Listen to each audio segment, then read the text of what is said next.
Welcome, compadres. Today we're talking structural engineering and the singularity functions. If you remember in solid mechanics, when we used to write shear, bending moment expressions, slope expressions, deflection expressions for a beam, loaded beam, it used to be very labor intensive. You may have to write 2, 3, 4, 5, 6 equations to capture the entire beam, and it wasn't easy to do. It was just a nightmare. There's an easier way to do it. It's with the singularity functions, and I'm going to show you how to do this today, kind of give you some background, as well as programming in Excel so that you can apply it to your problems. So guys, let's get to it. So take a look at this beam. I mean, look, it's got a reaction loads, two reaction loads here. It's got a line load, a point load, a moment, another point load. I mean, this is just a mathematical disaster to go ahead and break this into sections and determine the shear and bending moment expressions as well as the slope and deflection expressions for each section. So if you look at it, we'd have to make a section here, and then right here, and then right here. So that's 3, and then 4, and then 5, and then 6. So 6 equations for this one beam. That is just a nightmare. And so this is where the discontinuity functions come into play. And really, one of the benefits of it is you can get shear, bending moment, slope, and displacement expressions from one equation. It just write a single equation and then you apply for integration steps to determine your expressions for slope, displacement, bending moment, shear. In addition, it's got a further application of programming. You can program this thing. The expressions are defined in a way that you can program it and utilize it. I mean, it's awesome. I don't know why they don't teach this more in school. This is the best way to do it. Another thing you need to understand about the discontinuity functions, and if you're going to apply them, is you need to understand the beam differential equations. So there's 4 of them, 4 fundamental ones, and this is the groundwork that allows you to write these expressions. So you need to be familiar with those. And also, the discontinuity function expressions themselves is written in a unique way. They call them the singularity functions and also the Macaulay functions. Apologize if I don't pronounce his name right. And there's also integration rules tied with this. So it's kind of like its own language. So you just need to understand it. And once you understand it, it's easy to apply. And the last thing is that you need to keep in mind when you're applying the singularity functions or discontinuity functions is you need to understand the boundary conditions. So in many cases, we're just dealing with 2 boundary conditions, simply supported and fixed. So these are the 4 basic differential equations that describe uh, the beam expressions for shear, bending moment, deflection, and slope. And it's really just really easy expressions to remember. I mean, the differential of the shear is equal to the loading condition on a beam, and then the differential of the slope equations is going to be your shear. And essentially, how you apply them is you just integrate each side and determine these quantities on the left. That's the easiest way to do it. Don't think too hard about it. Just remember this because we're going to apply it. And then there's unique expressions for the loads on a beam, and these are defined in such a way for the moment, point loads, line loads, uniform line loads, also linear line loads, and they're defined here to the right by these unique expressions in these, I guess, these alligator, uh, I don't know what, greater than or equal to sign, whatever, greater or less than sign. And so each of these is defined in a way that you can write it in expression on this side and then and then take the integral and find your shear expression across the entire length of the beam. And some things you got to realize before you dive into this is the sign conventions. So the sign conventions here are considered positive. So if your moment is counterclockwise, it's positive. If your force point loads and your line loads are pointing down, then it's considered positive. That's how it's defined. So just remember that. These expressions are unique. They're defined in such a way that you really need to know four points. Okay, the function definitions for these is if your n, which your n is going to be this exponent right here in these expressions, if it's less than 0, then essentially you don't really apply it. You write the expression, but it's equal to 0 at every location. So where A is going to be the point at which it's acting, initially acting, and so we can go back and see that. So point A is where it's initially acting. That's what I'm discussing here as A.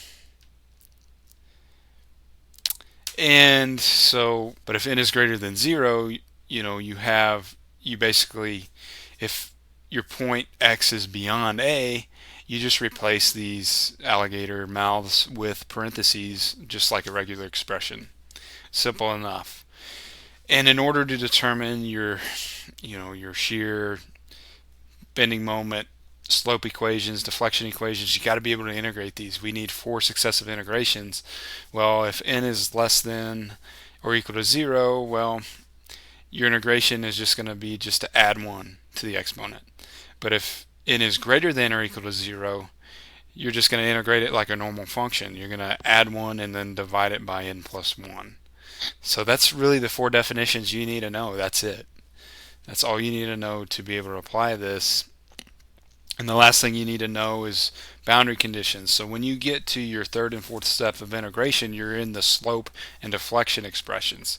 So you're going to need boundary conditions to define these equations so that you can calculate values. And so you have 2 boundary conditions, one for fixed supports like right here, and then one for simple supports. And the boundary conditions are the following. Well, I'm sorry. So your equations for slope and deflection are the following. If you integrate one of those differential equations that we showed earlier, you're going to get a constant C1 right here. And then if you integrate it again, you're going to get deflection. And so you're going to have 2 constants, C1 and C2. So you need 2 boundary conditions to describe these or to solve these equations. And for fixed conditions, your slope is going to be equal to 0 at this boundary, and then your deflection is going to be 0. I mean, that's kind of easy to see. And then for your simply supported, you're going to have slope or rotation, and so you have 2 boundary conditions. Your simply support is going to have a deflection equal to 0 at this location and at this location.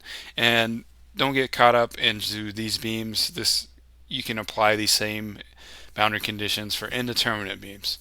But anyways, that's the summary of kind of the discontinuity functions, what the expressions mean, how they're written, kind of what the language is. Now we're going to go apply it to an example in Excel. So let's get to it. So we're going to apply a real-life example of the singularity functions to our base plate design problem that I have a couple other videos on. So essentially what we're doing is we're going to try to determine the shear, bending moment, slope, and deflection equations for this cantilever beam right here. It has this load on it, and what it represents is it represents our cantilever beam approximation for this loaded base plate column from here to here. So the first thing you want to do is you want to realize that you got to use a table to make your singularity functions. So we have, you can look this up in a table, we have our singularity functions defined for the different loads, for moments, point loads, uniform loads, triangular loads, etc. You can look this up. So what we're going to do is, if you take a look at this beam right here, we have a reaction load and a reaction moment, and then we have a line load that's composed of uniform and triangular load distributions as shown here. We've broken it down into 2 uniform loads right here, and then a triangular load defined by A2. So if we go define, the first thing we want to do is define our load for our functions, and we want to take the negative of that, right? Because the differential of our shear equals the negative of all our loads. So our singularity functions for this, if we define our singularity functions, we got to remember that for point loads and line loads, downward's going to be considered positive, upward's going to be considered negative. So if we take the negative of that, well, then we have to flip the signs. But the singularity function for a point load is this value right here. You can look it up in the table, and it occurs at a value of a equal to 0. So it's occurring at the beginning of this beam, and then your point load, your moment load is the same expression, and then you have two uniform loads due to the compressive stress, and then the A1, and then the compressive stress A3 right here, and that's raised to the power of 0, and it starts at 0. And then you have your triangular load distribution, so you essentially have to define your largest line value for this right over here, which is going to be the difference between your largest value right here and your smallest value over here, because we're just looking at this section. Hope that makes sense. If you can't make sense of it, just go back to the previous video. I explain it. The next thing you want to do is to determine your shear force expression across the entire length of the beam. So we wrote our entire expression, just one expression for the loads. If we take the integral of that, we essentially apply our rules of integration for singularity functions. So if our power is negative, we just add 1 and we're done. But if our power is positive, as shown, or greater than or equal to 0, we raise it up 1 and then we divide it by the power. So in this case, for our uniform loads right here, it's to the 0 power. We add 1 and then we divide it by 1. So if we look at this one over here, we add 1, so it becomes 2, and then divide it by that power, so 2. And then we continue to do 4 successive integrations.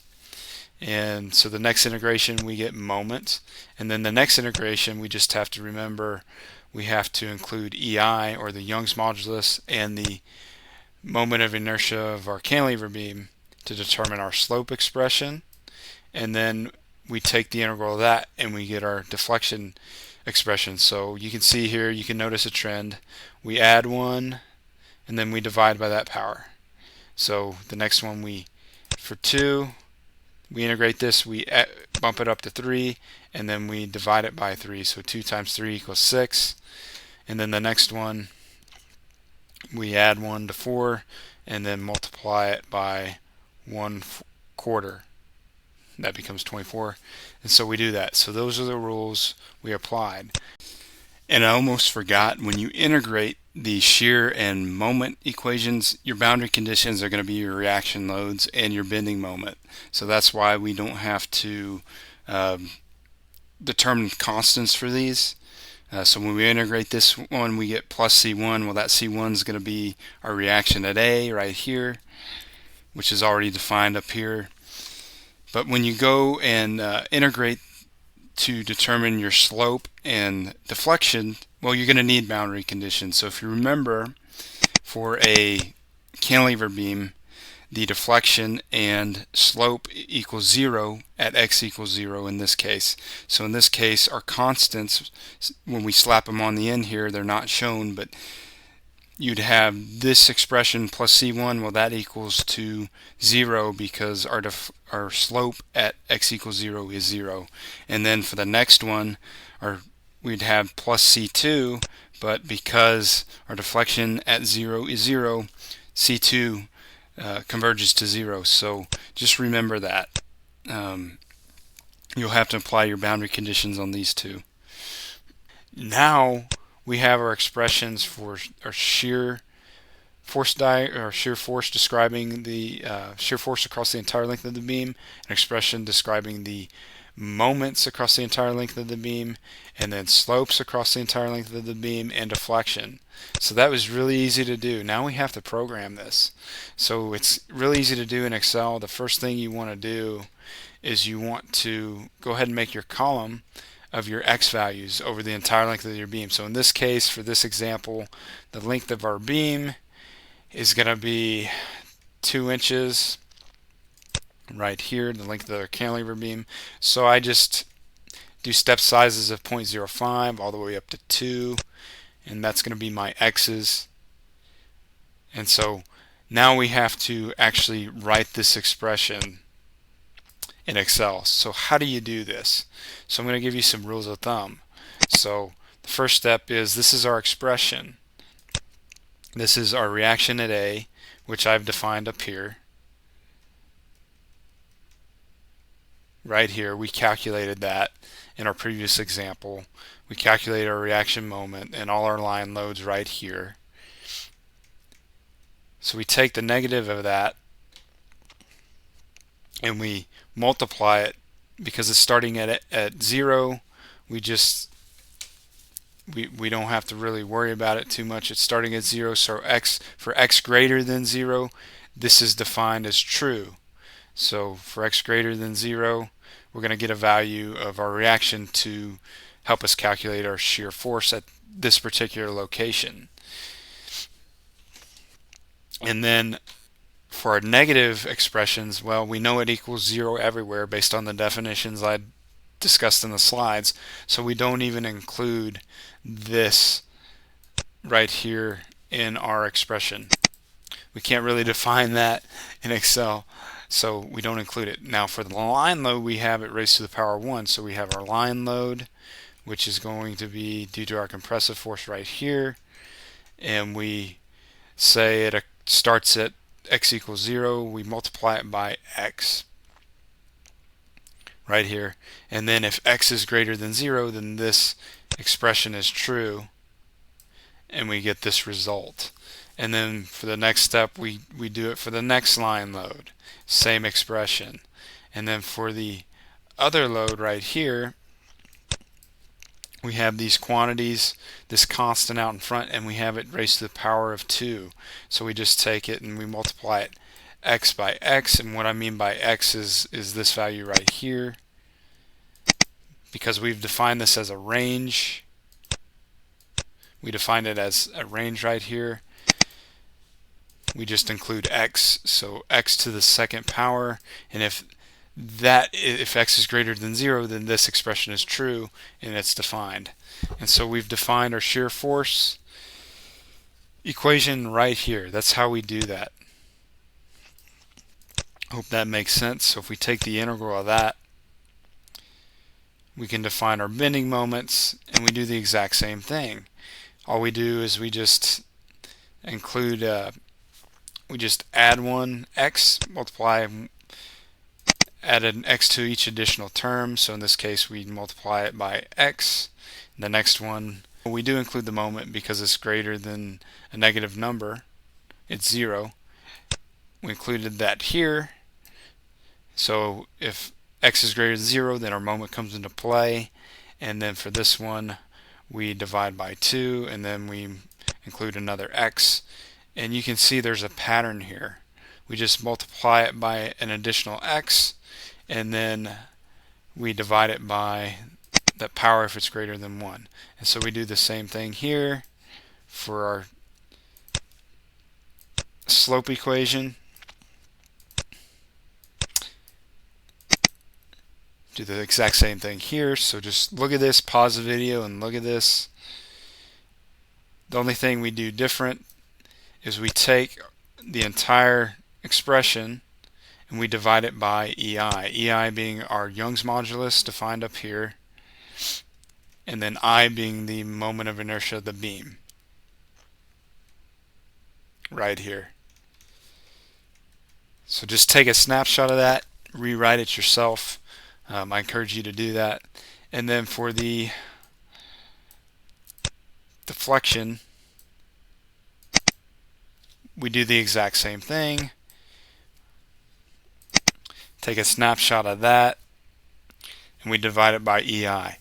And so we get our expressions. So now, if I move these back, so the next thing we want to do is we want to plot these.